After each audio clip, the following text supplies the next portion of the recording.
kuziika so kyabadde kitukakatako nga National Unity Platform okugenda tuwerekere taata wa mwanyinaffe oyo atasobodde kubeerawo naye ate era waliwo wabaddewo era mwanyinaffe Susan abeera e Italy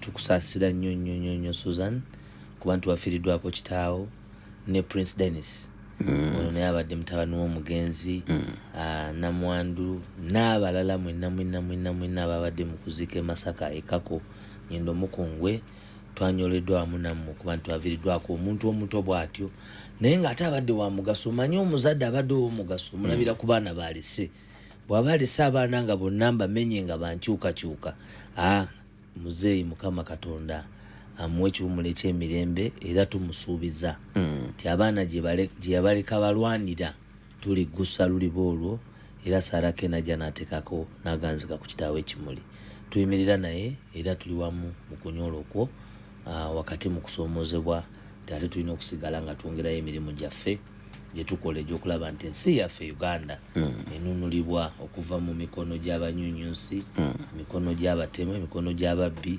abanyagulula eggwanga lino era nga tebalikozeeyo bulungi nakamu olunaku olwaleero ate tukedde mu disitulikiti y'Ejjinja naye gye tusobodde okwogeraganya n'abataka ku nsonga ez'enjawulo era nensobola okubaako ne mu nkiiko ez'enjawulo sebo n'Ejjinja buti bateze paalo mbaire eyo nga ndiiko lyokka bakoba nti obwire ifo tuba tukulinze so abantu ab'ebusoga nenda okubalamusa mwebale olwaleero byonna betuwayiiya kuva ku nkyo saawa ndala paka bwenviirireyo buli lwentuuka eyo nongera okwiramu amaanyi kubanga abantu emboozi y'okutoola ku lubamba ensi yabawoomera nunu era nga bagiri ku ino nga bwe ndi kwogera olwaleero nti we can only liberate our region by seeing that we get the change that we so badly need.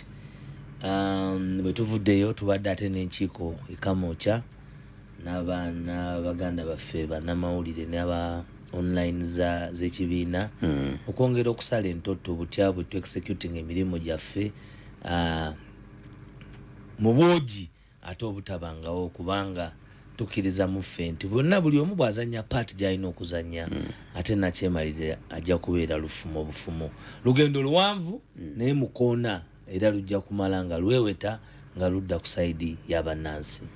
Waiswa mu wiiki eno ndoza nga twakatandika ndoza ku Mande nafuna amawulire okuva mu kitongole kyaffe ky'amawulire wano nti waliwo munnakibiina kya NUP yawambibwa then nattibwa n'asuulibwa somewhere.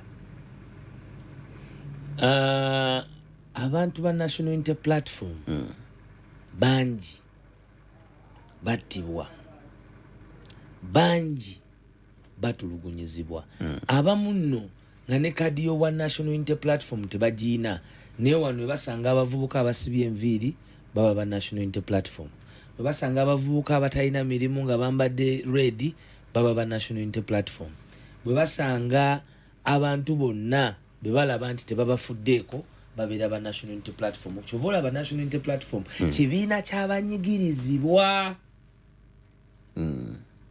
era kyova olaba nti luno olutalo si lwa Kyagulanyi Robert Ssentamu ng'omuntu ye mumuli eyatusobozesa okuba nti ensonga olwaleero ffenna tuziraba era ne tuzoogera nti yatuwa omuzinzi nti osobola okuvayo n'oyogera amazima era abantu ne bakola ki ne bawuliriza amazima ago nti amazima ago ge twajja twogera era ge gamuweesa mandate mu 2021 okulembera olutabaalo kuba singa terwali lutabaalo lwandikomye mu 2021 ng'akalulu kawedde naye ate n'aba mwogi nnyo mu bwongo omusango twali kweno radio nenga nti gugenze mu bantu yes nenga nti endipo gye baba kubyo gutwala mu bantu tebajja kusobola kugiwona kubanga kooti y'abantu yeetuula weeyagalidde ewiiki 2 obadde omuwulira mu kooti y'abantu kati amahe gennyini ge galemeddwa ge gatankana mu wiiki 2 batega bomu ng'etulikanga baluuni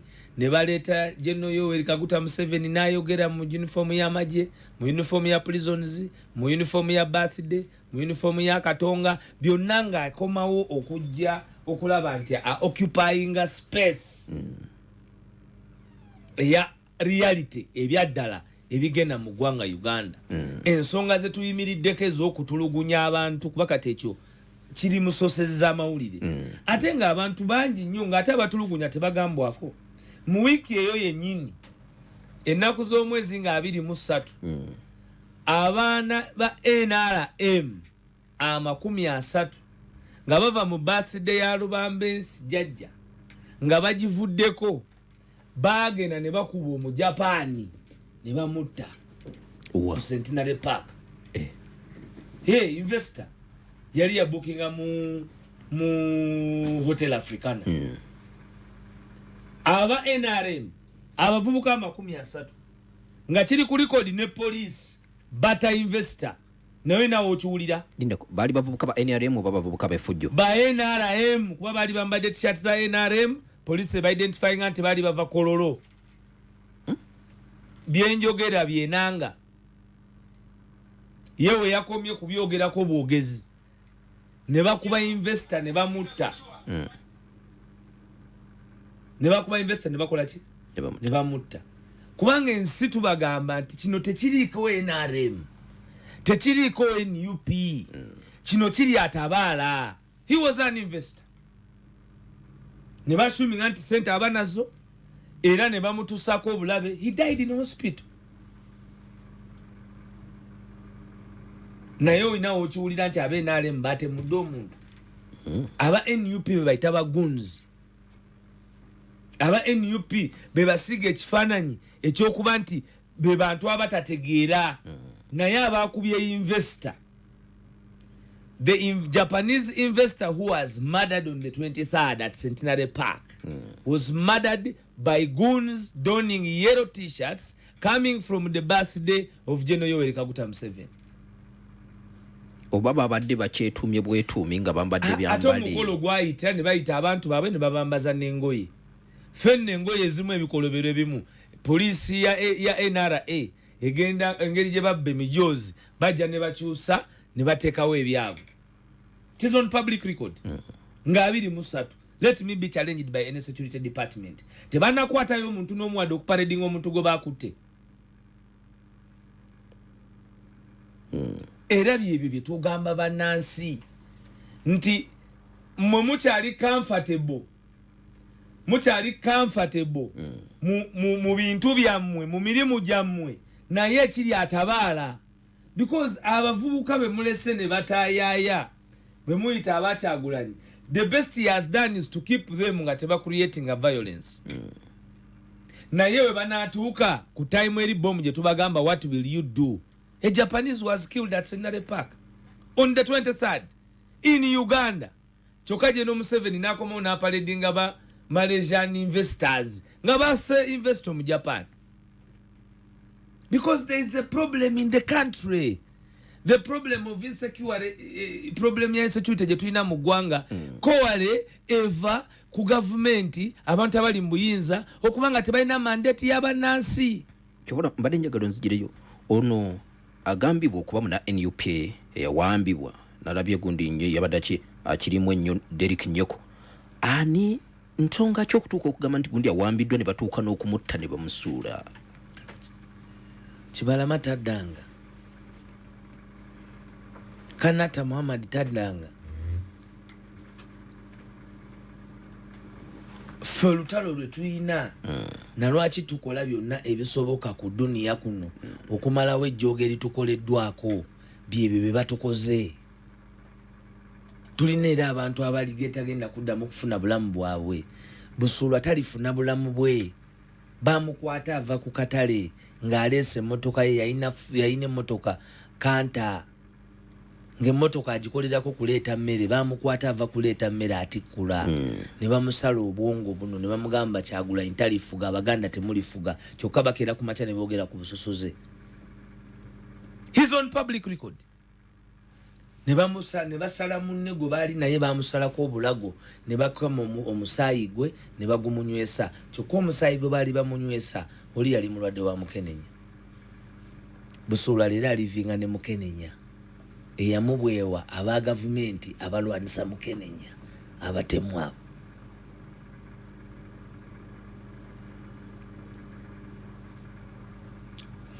Obutemu wano kati bufuuse state.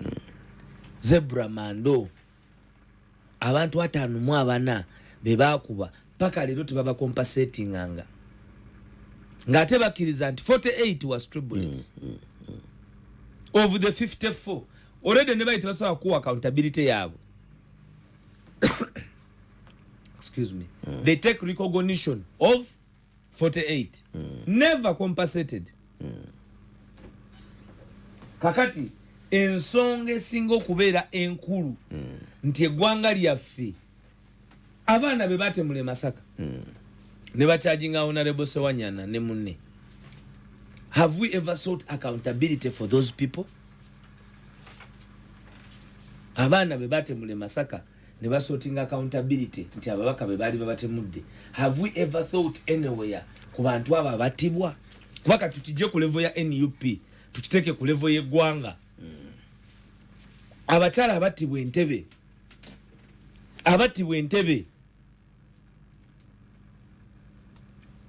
omukyala yattibwa Entebbe accountability ye yabatta tugenda jijjawa. Wano waliwo Susan Magara. Susan Magara bamuwamba Special Forces SFC Special Forces Command ng'ekulemberwa General Yoweri Kaguta Museveni nga be bakulembedde investigation paka olwayo tebatugamba nga yata Susan Magara. Batulima nti omuvuka pate yali ali Malala ge South Africa yali yamutta kumbe yali se yamutta. Ebyo gwe bwoba tebinatuuka ku lugiro toyinza kubimanya.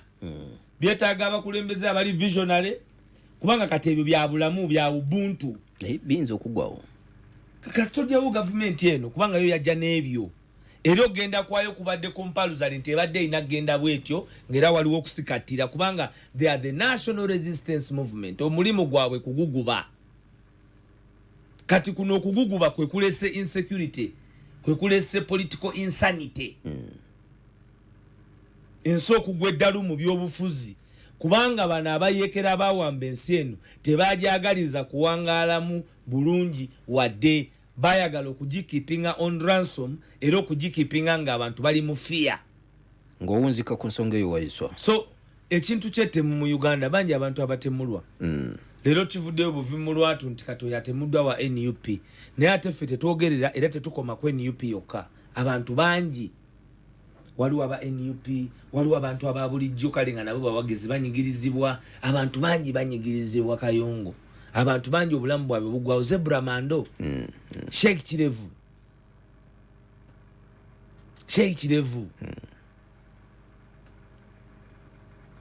njogere anindekani Sheikh Muzata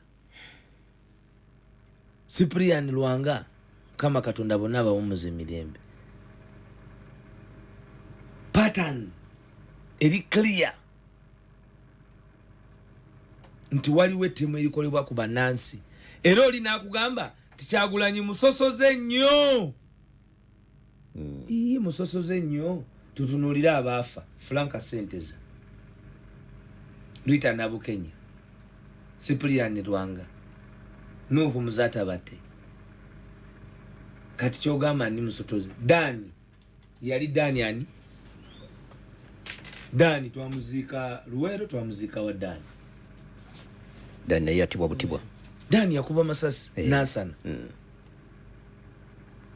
Kakati newe tuba tutunulidde ekyo tusobola okugamba nti amasasi gano masosoze gobe gakwata abantu basaidiemu kale ne waife obusoga abantu nayo mutyabule oyo bamutomera butomere abantu nayo kamuyati oyo bamukuba masasi yali aweereza mmere n'abandi. Okay? So challenge eri mu ggwanga lyaffe nti obukulembeze the center can no longer hold nti kyetwalina ffe batugambanga nti General Yoweri Kaguta Museveni sasi bwe livuga eri ewaffe idudi kati tunajja na Kampala nti yaliwulirira akitula. Bani abebyafaayo be babagamba abo banalisti be mukyaza bali omusana ti Museveni ebyemundu tesasi ne bwe livuga nga ali India eri Uganda aliwulira nti eryo kati alikubye mu gyasi gundi abantu babata in broad daylight.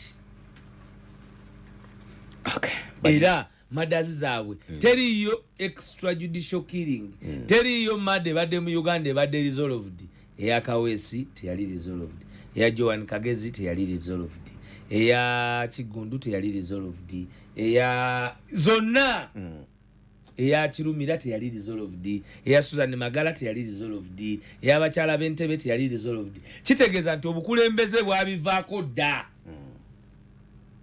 buli muntu kinamna yake. Bagiyita Pal FM 107.9 Ekula eri omutwalo ejjo ndine Alex Waiswa Mufumbiro tuli mu program namwatulira njagala tuyingireko